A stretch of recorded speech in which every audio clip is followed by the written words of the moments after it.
Bismillahirrahmanirrahim.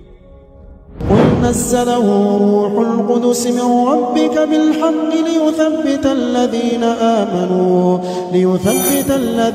آمنوا وهدى وبشرى للمسلمين. Ma'asyiral muslimat yang dimuliakan Allah Subhanahu wa taala, sedikit kita akan bicara siapa tentang Jibril ini.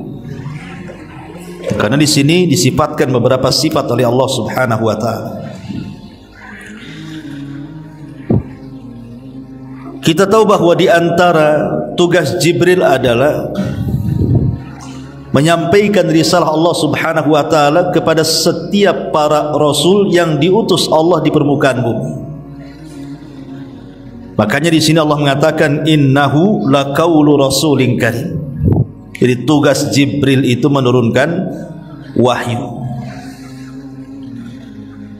Dalam sebuah hadis yang sahih,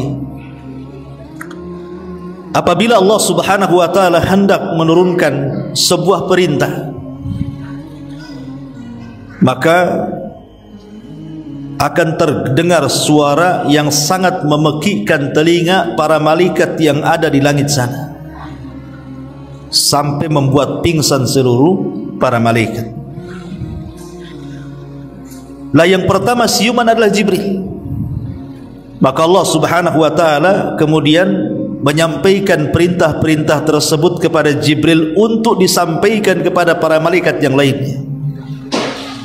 Selesai menyampaikan, maka seluruh malaikat baru siuman dari pingsannya. Maka Jibril pun kemudian turun. Maka setiap malaikat yang ada di bawahnya, di lapisan-lapisan langit, mereka akan mengatakan kepada Jibril, "Madza qala rabbuna ya Jibril?" Apa yang diperintahkan Allah kepada kami wahai Jibril? Maka Jibril akan mengatakan, "Qalal haq," kebenaran dan kebenaran. Maka dari situlah kemudian tersebar perintah Allah lewat Jibril kepada para malaikat, seperti menurunkan hujan, menumbuhkan tumbuh-tumbuhan, mengalirkan air, menghidupkan dan mematikan, dan begitu seterusnya. Karena setiap hari kan Allah punya kesibukan. Kemudian juga perintah-perintah Allah Subhanahu wa taala dan larangan-larangannya dalam bentuk risalah, wahyu yang disampaikan oleh Jibril kepada para nabi. Begitu juga adalah wasilahnya Jibril. Dan itu kekhususan malaikat Jibril menyampaikan risalah Allah kepada para nabi. Tetapi apakah hanya sekedar menyampaikan risalah saja? Tidak. Jibril juga di antara tugasnya adalah taudihur risalah, menjelaskan risalah itu sendiri. Jadi bukan hanya sekedar menyampaikan risalah Allah berupa wahyu, tapi menjelaskan juga. Bukti bahwa Jibril menjelaskan risalah Allah Subhanahu wa taala adalah hadis dari Umar bin Khattab radhiyallahu anhu. Ketika Jibril datang kepada Nabi sallallahu alaihi wasallam dalam bentuk seorang laki-laki tampan, menggunakan pakaian yang sangat putih bersih, kemudian rambutnya sangat hitam kelam. Kemudian masuk ke majelis Rasul ketika para sahabat berkumpul di situ. Mendekat Rasul, kemudian lututnya ditempelkan dengan lutut Nabi dan pahanya kedua tangannya diletakkan di kedua paha Nabi, seolah-olah sudah akrab dengan Nabi. Sahabat tidak tahu siapa dia. Makanya di antara para sahabat bertanya kepada Nabi SAW bertanya kepada para sahabat, tahukah kalian siapa dia? Semua sahabat tidak ada yang tahu. Yang membuat heran adalah kalau memang dia orang jauh, seorang musafir, yang namanya musafir di tengah padang pasir itu setidaknya ada bekas-bekas debu. Namanya padang pasir kan gitu, mesti ada bekas debunya lah kan gitu. Tapi kalau memang dia orang sekitaran, kenapa tidak ada yang kenal? Karena biasanya para sahabat itu kalau ada orang baru maka akan memperkenalkan diri atau dikenalkan orang. Tapi ini tidak juga dikenalkan orang dan tidak memperkenalkan diri, langsung masuk ke majelis, mendekat Rasul, kemudian meletakkan kedua lutut di kedua lutut Nabi dan meletakkan kedua tangan di kedua paha Nabi SAW dan langsung bertanya. Di mana orang ini mengatakan apa itu Islam, apa itu iman, apa itu ihsan, dan Rasul menjawabnya. Kecuali ketika Rasul ditanya kapan kiamat, Rasul tidak jawab karena tidak tahu. Kemudian selesai bermajlis, orang ini kemudian pergi. Rasul mengatakan, tahukah kalian siapa orang tadi? Semua sahabat mengatakan Allah wa rasuluhu a'lam, Allah dan Rasulnya yang tahu. Kata Rasul, itulah Jibril, datang kepada kalian untuk mengajarkan perkara agama kalian. Dari sini kita pahami bahwa di antara tugas Jibril juga adalah taudihur risalah, menjelaskan risalah itu sendiri. Bukan hanya menyampaikan risalah saja, tapi dijelaskan juga. Kemudian juga yang ketiga, bukan hanya dijelaskan, tapi ada namanya muraja'atur risalah, murajaah. Makanya setiap tahun di bulan Ramadan Jibril selalu turun kepada Nabi SAW untuk murajaah Al-Quran. Terkadang Jibril yang membaca, Rasul yang mendengar. Terkadang Rasul yang membaca, Jibril yang mendengar. Dari sini kata para ulama, ada kemungkinan saat Nabi SAW berjumpa setiap Ramadan dengan Jibril, kemudian saling simaan, saling mendengar Al-Quran, disinilah terjadi penyusunan Al-Quran. Karena kalau kita lihat mushaf ini, mushaf Quran ini Bu, surat yang pertama diletakkan surat apa? Al-Fatihah, kemudian Al-Baqarah, kemudian Al-Imran, dan diakhiri dengan surah An-Nas, kan itu. Padahal kalau secara tartib turunnya wahyu, yang turun bukan Al-Fatihah apalagi Al-Baqarah, yang turun suratul Alaq 1 sampai 5 kan. Kemudian setelah itu surah Al-Mudaththir 1 sampai 5. Kemudian baru surah Al-Fatihah kalau tidak salah, dan begitu seterusnya. Artinya kalau seandainya Al-Quran itu tersusun, disesuaikan dengan susunan turunnya Quran kepada Rasul, harusnya surat yang pertama kali ketika kita membuka mushaf itu bukan Al-Fatihah atau Al-Baqarah, tapi suratul Alaq, kemudian Al-Mudaththir, dan begitu seterusnya. Tapi kenapa kemudian suratul Alaq diletakkan di belakang? Begitu juga surah Al-Mudaththir tidak diletakkan di awal-awal sebagaimana turunnya. Boleh jadi penyusunan Al-Quran ini Al-Fatihah, habis Al-Fatihah Al-Baqarah, habis Al-Baqarah Ali Imran, An-Nisa, dan begitu seterusnya. Ini terjadi saat Ramadan. Jadi ketika Jibril turun murajaah dengan Rasul, disitulah tersusun Al-Quran. Ini ayat surat pertama, ini surat kedua, ini surat ketiga, dan begitu seterusnya. Ada kemungkinan begitu, seperti itu kata ulama. Wallahu a'lam. Tapi yang jelas bahwa ketika Allah mengatakan innahu laqaulu rasulin karim, sesungguhnya Al-Quran itu benar-benar firman Allah yang dibawa oleh utusan yang mulia, maksudnya Jibril. Jadi antara tugas Jibril itu, satu tadi saya katakan, membawa risalah Allah kepada para nabi. Dua, bukan hanya membawa risalah tapi menjelaskan risalah. Tiga, muraja'atul risalah, murajaah. Karena setiap tahun, setiap bulan Ramadan Jibril turun bermurajaah bersama Nabi SAW, dan di akhir sebelum wafatnya Rasul sampai 2 kali Jibril turun dalam 1 Ramadan. Ini diambil dari faedah innahu laqaulu rasulin karim. Kemudian di sini Allah mengatakan dzi quwwatin inda dzil arsy makin, yang memiliki kekuatan serta memiliki kedudukan tinggi di sisi Allah Subhanahu wa taala, zat pemilik arsy. Di antara sifat Jibril di sini Allah katakan dzi quwwah, memiliki kekuatan. Ya, kita lihat dalam kisah penghancuran negeri Sodom. Ketika itu ada 3 malaikat, ada yang mengatakan Jibril, Mikail dan Malakul Maut menjelma sebagai 3 anak muda yang tampan dan juga gagah. Kemudian bertamu ke rumah Ibrahim alaihi salatu wassalam. Rupanya 3 malaikat yang menjelma manusia ini ditugaskan Allah untuk menyampaikan 2 tugas.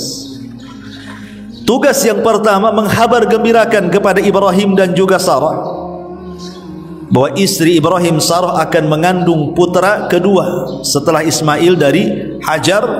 Sekarang Sarah akan mengandung putra kedua Ibrahim, namanya Ishak.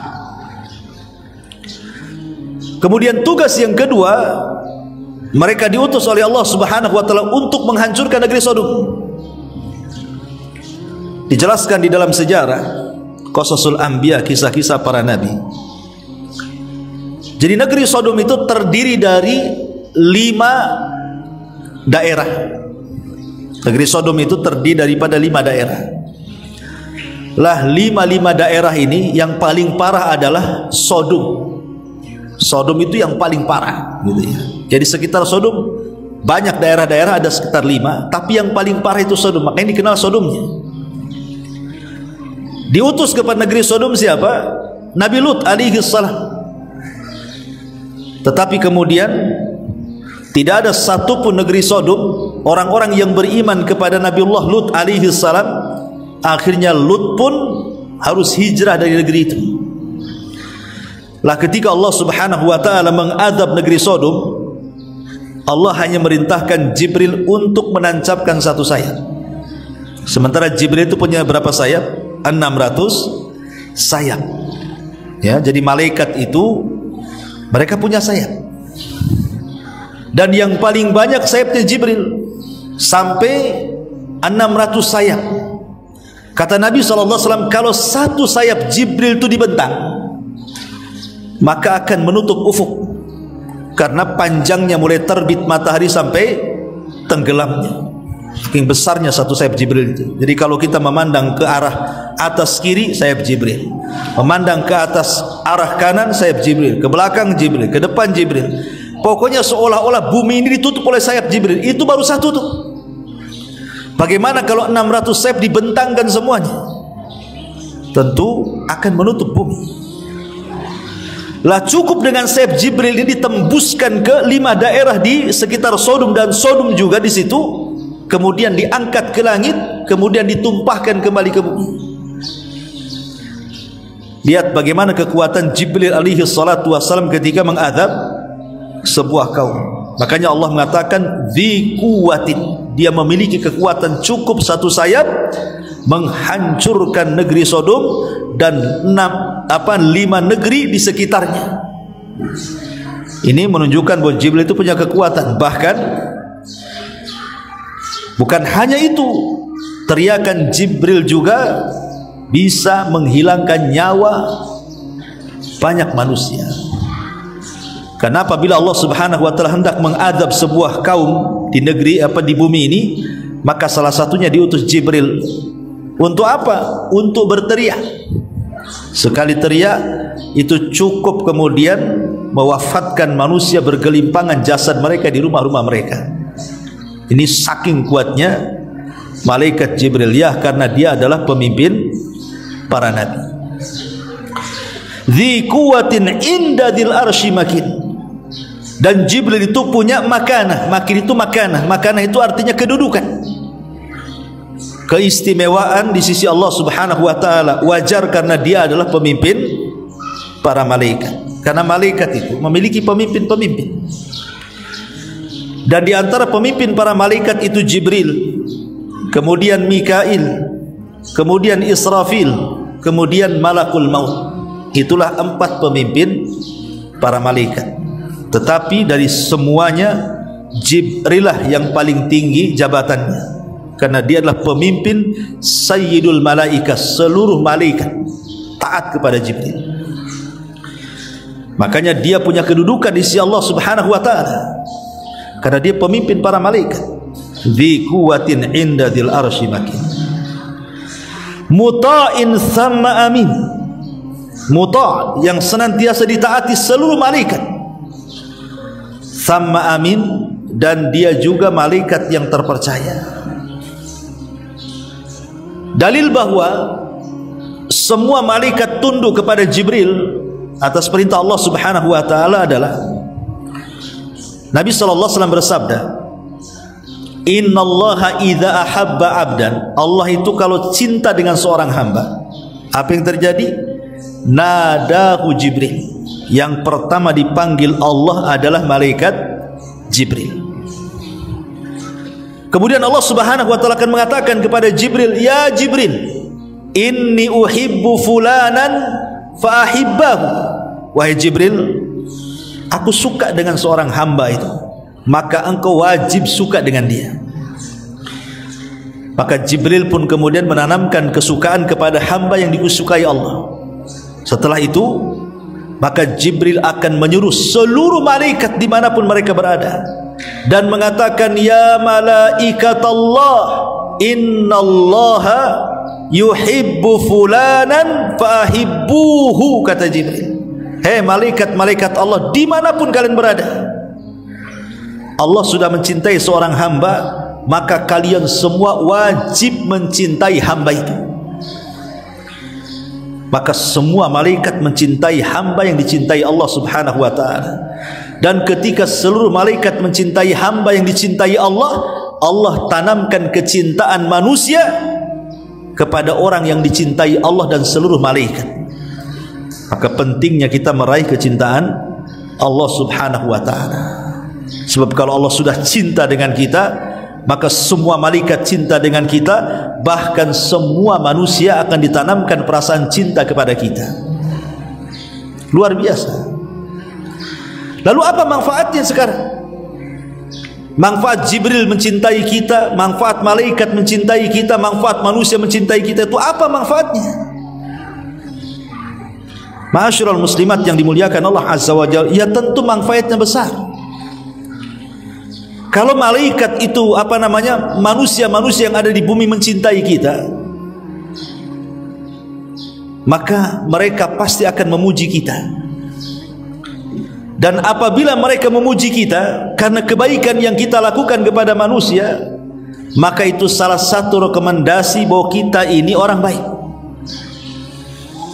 Nabi SAW satu hari lewat padanya satu jenazah. Tiba-tiba manusia memuji jenazah itu. Kemudian beberapa waktu kemudian datang lagi jenazah. Manusia melaknat jenazah itu. Yang satu dipuji manusia, yang satu pula dilaknat manusia. Maka Rasulullah mengatakan, adapun yang dipuji manusia maka dipastikan masuk surga. Adapun yang dilaknat manusia dipastikan dia masuk neraka. Dari sini kita tahu bahwa apabila manusia itu senang dengan kita karena kecintaan kita kepada Allah, sehingga kita meraih cinta Allah kepada kita, berarti itu satu rekomendasi kita ini orang baik dan kita termasuk penduduk surga. Lalu apa faedah malaikat mencintai kita? Ibu, yang mencatat segala amalan kita itu malaikat. Siang dicatat, malam dicatat, bahkan yang mencabut nyawa kita aja malaikat. Kalau seandainya malaikat itu sayang dengan kita, tidak mungkin mereka mencatat kecuali kebaikan, dan tidak mungkin mencabut nyawa kecuali dengan kebaikan, kan begitu. Makanya penting meraih kecintaan para malaikat dan kecintaan manusia, dan itu satu kuncinya apabila Allah Subhanahu wa taala mencintai hambanya.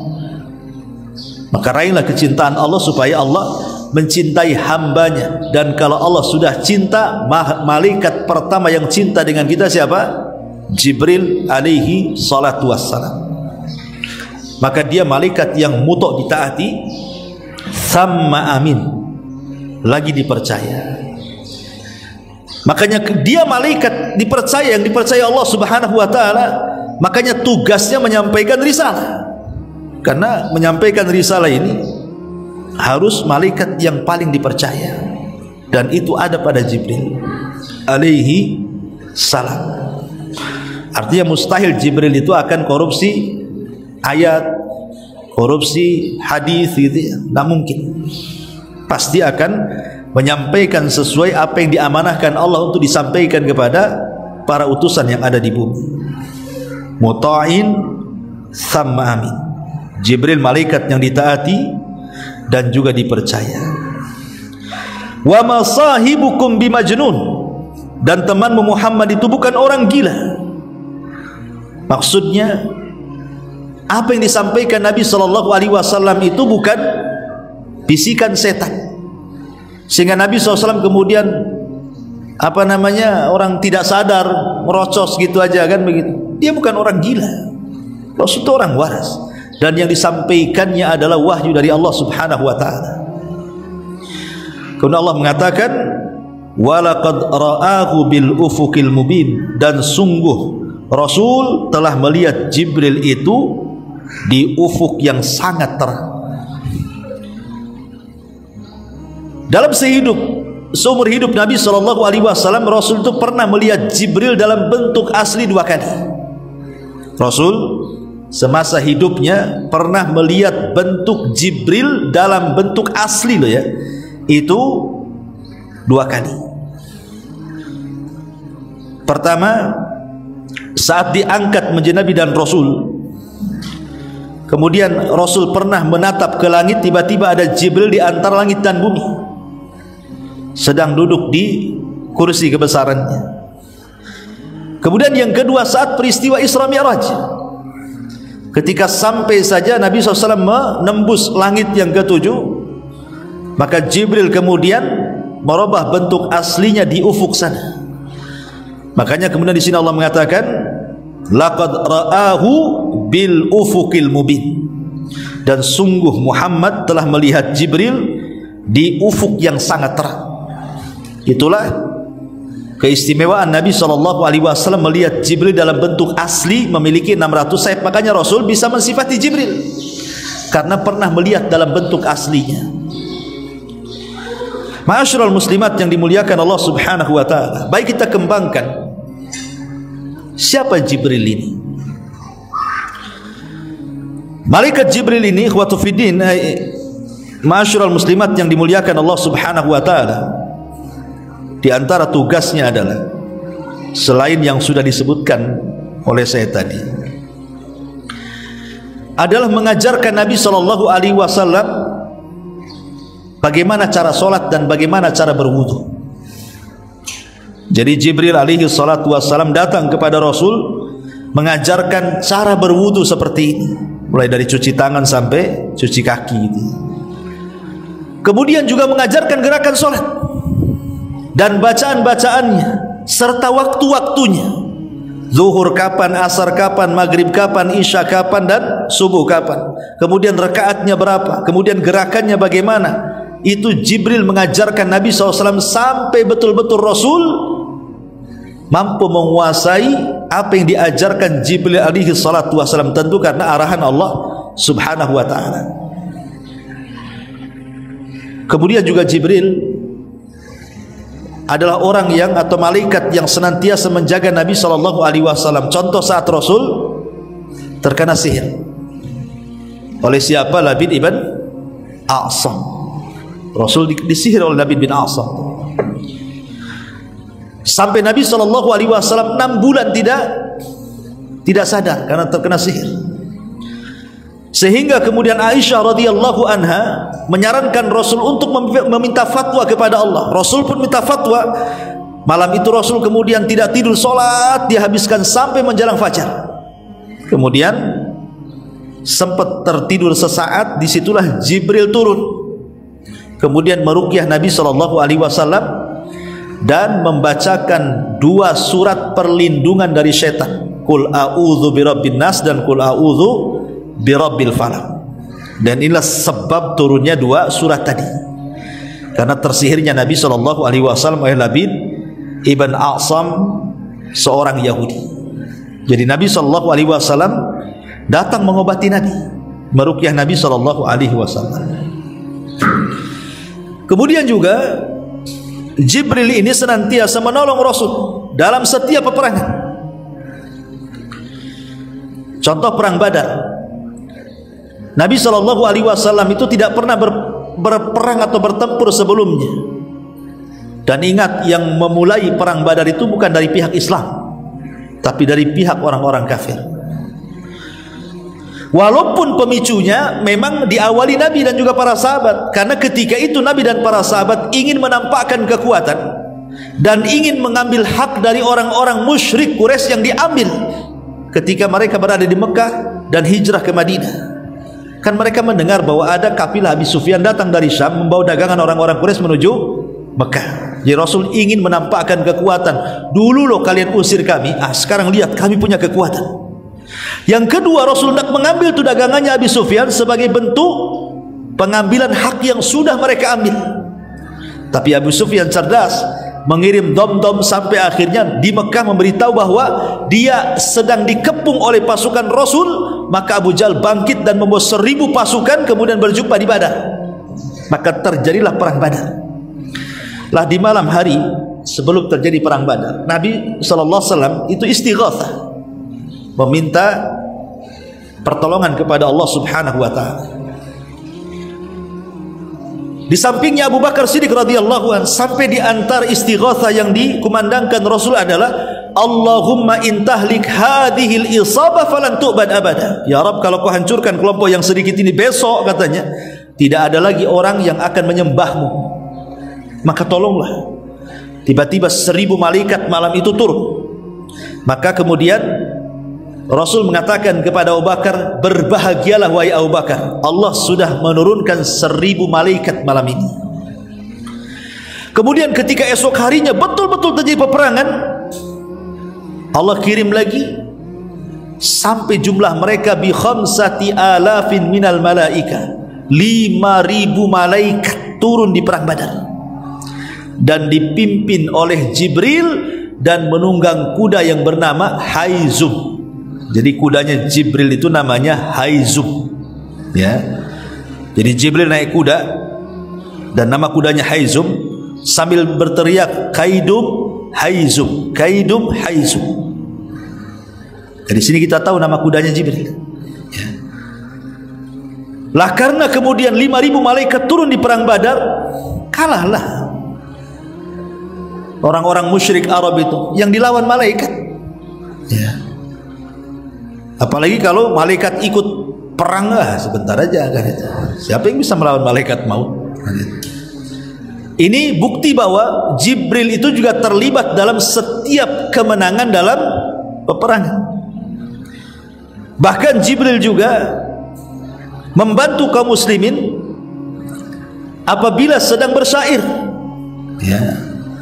Seperti mamanya kisah Hasan ibn Thabit. Hasan itu kan penyair Nabi SAW, dan ingat, penyair itu di zaman itu sangat dihajatkan, sangat diperlukan, karena posisi penyair di zaman Rasul itu seperti media besar. Kalau sekarang itu kayak TV, kayak YouTube gitu ya. Tapi di zaman itu kan belum ada TV, belum ada YouTube, belum ada media-media cetak dan elektronik, sehingga medianya hanya lewat syair saja. Jadi kalau ibu ingin menyampaikan sebuah pesan, sebuah kesan, sebuah berita, bayar tukang syair. Nanti akan dirangkai itu syair kita, kemudian disebar oleh dia kemana-mana. Makanya syair itu bisa membangkitkan orang, bisa membuat orang menangis, bisa membuat orang marah, bisa membuat orang perang, dan begitu seterusnya. Jadi kekuatan syair luar biasa. Lah ketika kemudian saut-sautan ini antara penyair dari orang-orang Quraisy musyrik dengan penyair Nabi SAW Hasan ibn Thabit, apa kata Rasulullah? Ya Thabit, uhzuhum fa inna ruhal qudus ma'aka. Uhzuhum fa inna ruhal qudusi ma'aka. Wahai Thabit, serang mereka dengan syair-syairmu, karena Ruhul Kudus, maksudnya Jibril, bersama kamu. Jadi Jibril juga membantu gitu ya, ya, Hasan ibn Thabit untuk melantunkan syair supaya tidak kalah dengan syair-syairnya orang-orang kafir Quraisy, ya. Jadi sampai seperti itu ya, Jibril itu membantu kaum muslimin baik dalam setiap peperangan, bahkan ketika adu syair pun Jibril ikut terlibat di situ, menghendaki kemenangan kaum muslimin. Ma'asyiral muslimat yang dimuliakan Allah Subhanahu wa taala, lebih daripada itu, kita tahu bahwa malaikat Jibril ini juga ditugaskan untuk membawa ruh orang yang dianggap mulia di sisi Allah Subhanahu wa taala. Sebenarnya malaikat yang meniupkan ruh itu sudah ada. Karena Nabi SAW ketika menjelaskan tentang penciptaan manusia di perut ibu kan, 40 hari segumpal mani, 40 hari segumpal darah, 40 hari segumpal daging dan terbentuk manusia. Baru di 4 bulannya malaikat datang memasukkan ruh, kemudian mencatat semua takdir dia.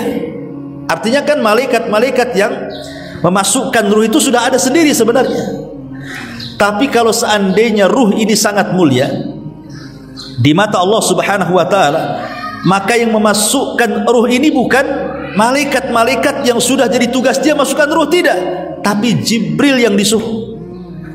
Contoh umpamanya ketika Maryam al-Adra atau Maryam bintu Imran, ibunda Isa bin Maryam, ketika berada di mihrabnya, kemudian keluar hendak buang hajat. Wanita saleh, Maryam itu wanita salehah, rajin ibadah, tidak keluar daripada mihrab. Mulai dari kecil sampai dia dewasa, keluar itu ya hanya untuk buang hajat saja. Jadi ketika sudah usianya gadis, dia keluar untuk buang hajat. Rupanya di tengah jalan dicegat laki-laki yang sangat-sangat tampan sekali. Tapi karena Maryam ini wanita suci, dia tidak tertarik dengan laki-laki tampan. Bahkan Maryam mengatakan, pergilah engkau in kunta taqiya, kalau memang benar-benar kau bertakwa, pergi dariku, katanya. Tapi rupanya laki-laki tampan itu jelmaan dari Jibril, dan Jibril mengatakan bahwa aku adalah utusan Allah Subhanahu wa taala untuk menyampaikan ruh Isa bin Maryam. Makanya Jibril meletakkan ruhnya Isa bin Maryam di jaibnya, ada yang mengatakan di pesaknya, kemudian turun ke bawah dan masuk dari kemaluannya, ya. Kemudian jadilah janin Isa bin Maryam di perut Maryam. Artinya di sini Jibril yang membawa ruh itu, ya. Karena memang Maryam bintu Isa bin Maryam adalah nabi dari nabi-nabi Bani Israel yang terakhir, yang dimuliakan oleh Allah Subhanahu wa taala. Seluruh para nabi dimuliakan Allah Azza wa Jalla. Begitu juga Isa bin Maryam. Maka karena kemuliaan inilah maka Allah Subhanahu wa taala mengutus Jibril untuk menyampaikan ruh orang mulia yang dianggap mulia di sisi Allah Subhanahu wa taala. Jadi terkadang tugas Jibril juga sampai meniupkan ruh bagi orang-orang pilihan Allah Subhanahu wa taala seperti Isa bin Maryam. Ya. Ma'asyiral muslimat yang dimuliakan Allah Subhanahu wa taala, termasuk juga Jibril setiap bulan Ramadan itu turun di malam Lailatul Qadar. Setiap bulan Ramadan. Dari sini kita tahu bahwa walaupun wahyu sudah terputus, Nabi SAW sudah meninggal dunia, bukan berarti Jibril tidak turun, tidak. Dia tetap turun ke bumi mengawal umat Islam. Setiap bulan Ramadan, tepatnya di malam Lailatul Qadar, Jibril memimpin para malaikat turun ke bumi. Makanya Allah Subhanahu wa taala menggambarkan dalam surah Al-Qadar kan, inna anzalnahu fi lailatul qadr wa ma adraka ma lailatul qadr lailatul qadri khairum min alfi syahrin tanazzalul malaikatu waruh. Malaikat-malaikat turun, begitu juga ruh. Maksudnya ruh di sini siapa? Jibril, ya, memimpin turun ke bumi tepatnya di bulan Ramadan, atau lebih tepat lagi di malam Lailatul Qadar tanggal ganjil. Maka Jibril memimpin malaikat untuk memuliakan malam itu. Maka di antara tugas Jibril juga setiap tahun di bulan Ramadan dia turun untuk membawa keberkahan malam Lailatul Qadar. Ma'asyiral muslimat yang dimuliakan Allah Azza wa Jalla, dan banyak lagi di antara tugas-tugas Jibril yang baik yang kita ketahui atau yang kita tidak ketahui. Wallahu a'lam. Kemudian Allah Subhanahu wa taala mengatakan, wa ma sahibukum bimajnun, dan temanmu, maksudnya Rasul sallallahu alaihi wasallam itu bukanlah orang gila. Al-Walid ibn Mughirah, tokoh besar Quraisy ketika itu, dia seorang penyair, bahkan bukan syair manusia, syair jin pun dia hafal. Al-Walid ibn Mughirah itu, dan dia orang paling kaya di tengah-tengah orang Quraisy. Lah Al-Walid ibn Mughirah ini, ayah daripada Khalid ibn Walid, turun kepadanya satu surat namanya surah Al-Mudaththir. Surah Al-Mudaththir itu sebagian ayatnya turun kepada Al-Walid ibn Mughirah. Dzarni wa man khalaqtu wahida, sampai kepada sauslihi saqar. Kenapa kemudian turun kepada Al-Walid ibn Mughirah ini? Surah Al-Mudaththir mengancam dia dengan akan dimasukkan ke dalam neraka saqar. Karena begini, pada dasarnya Al-Walid ini tertarik dengan apa yang diucapkan Nabi SAW dari wahyu-wahyu Allah. Suka dia. Bahkan terkadang dia mendengar Abu Bakar membaca Quran, terkadang langsung menghadap Rasul dan ingin mendengar Al-Quran dibacakan, sampai hampir terpengaruh dia dan memuji-muji Nabi SAW.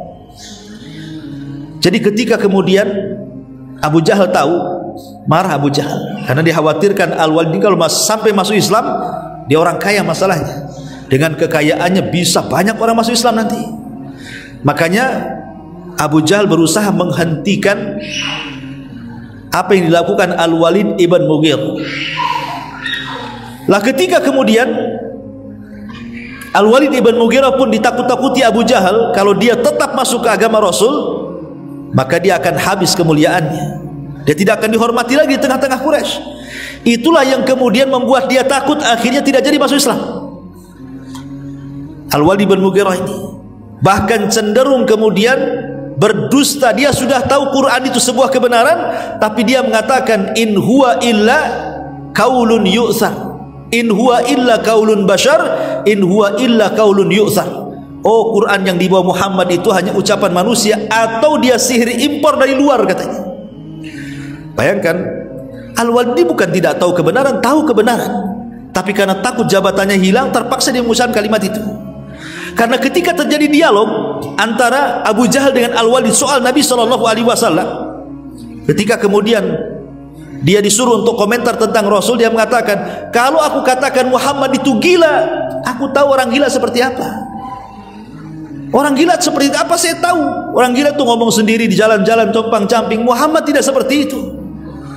Makanya Allah mengatakan, wama huwa wama sahibukum bimajnun, dan temanmu itu maksudnya Rasul bukan orang gila, dia orang waras, kan itu.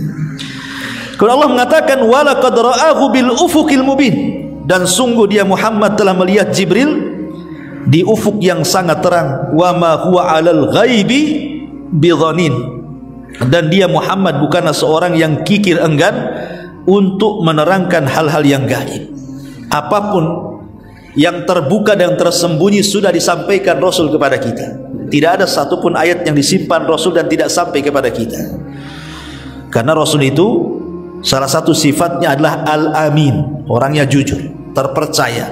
Sama dengan sifat Jibril juga sama amin, orangnya bisa dipercaya, ya. Kemudian Allah mengatakan wa ma huwa biqauli syaitanir rajim, tidaklah Al-Quran itu perkataan setan yang terkutuk. Sebagian orang-orang musyrik di zaman itu, ada seorang wanita, kalau tidak salah Arwa bintu Harbin, Arwa bintu Harbin, istri daripada Sufyan Ats-Tsauri, saudari istri daripada Abu Lahab. Arwa bintu Harbin, dan dia saudari daripada Abi Sufyan, kunyahnya Ummu Jamil. Jadi satu hari Nabi SAW itu Jibril tidak turun. Jibril tidak turun dalam beberapa hari lama, tidak turun, sehingga dada Nabi sempit. Tiba-tiba Arwa ini mendatangi Nabi SAW dan mengatakan, aina syaitanu, mana setanmu, katanya. Jadi Jibril dikatakan setan pula sama si Arwa ini. Aina syaitanu, mana setanmu, katanya. Kok malam ini tak turun, katanya. Rasul diam saja. Kemudian dia pun melanjutkan, jangan-jangan setanmu, maksudnya Jibril gitu ya, jangan-jangan setanmu, kata Arwa, dia sudah tidak suka dengan kamu sehingga dia akan pilih orang menjadi penggantimu, katanya. Buktinya malam ini dan malam-malam berikutnya kok nggak datang lagi setanmu, katanya.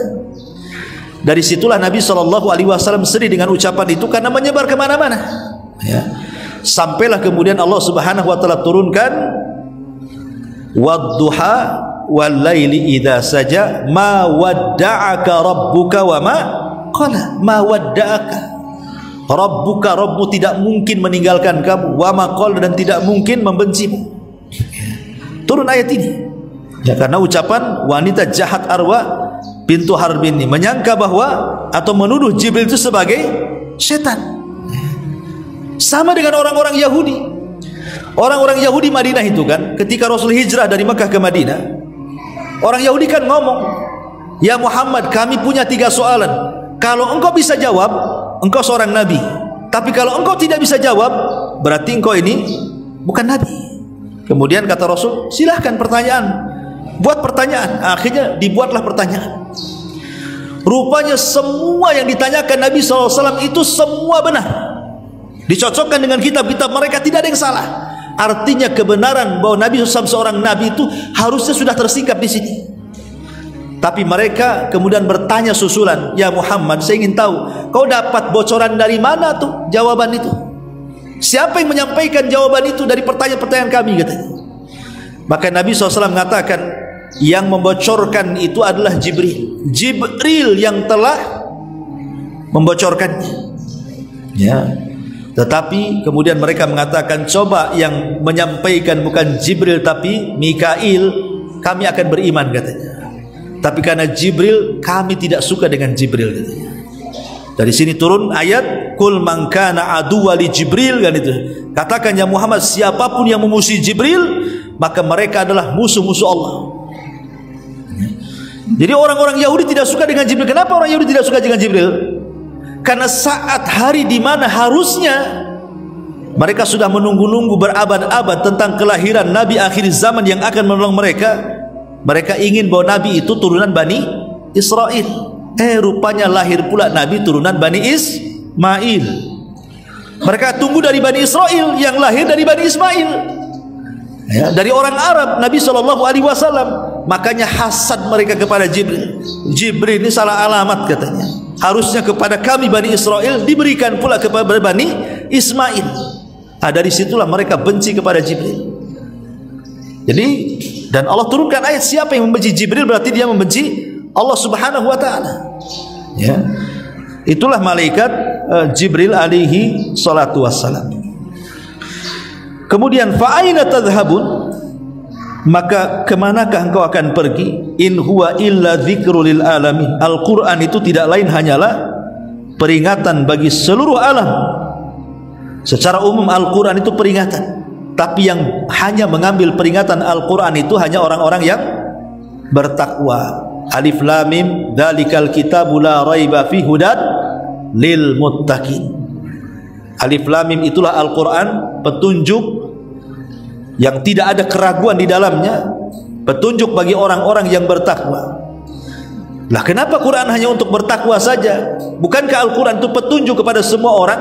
Maksudnya hudalil muttaqin, petunjuk bagi orang takwa itu maksudnya secara umum Al-Quran itu petunjuk bagi manusia, tetapi secara khusus yang dapat mengambil manfaat dari Quran itu hanya orang-orang yang bertakwa, gitu maksudnya. Liman syaa minkum an yastaqim, bagi sesiapa di antara kamu yang menghendaki menempuh jalan yang lurus. Wa ma tasyauna illa ayyasha Allah rabbul alamin, dan kamu tidak dapat menghendaki menempuh jalan itu kecuali apabila dikehendaki Allah Subhanahu wa ta'ala.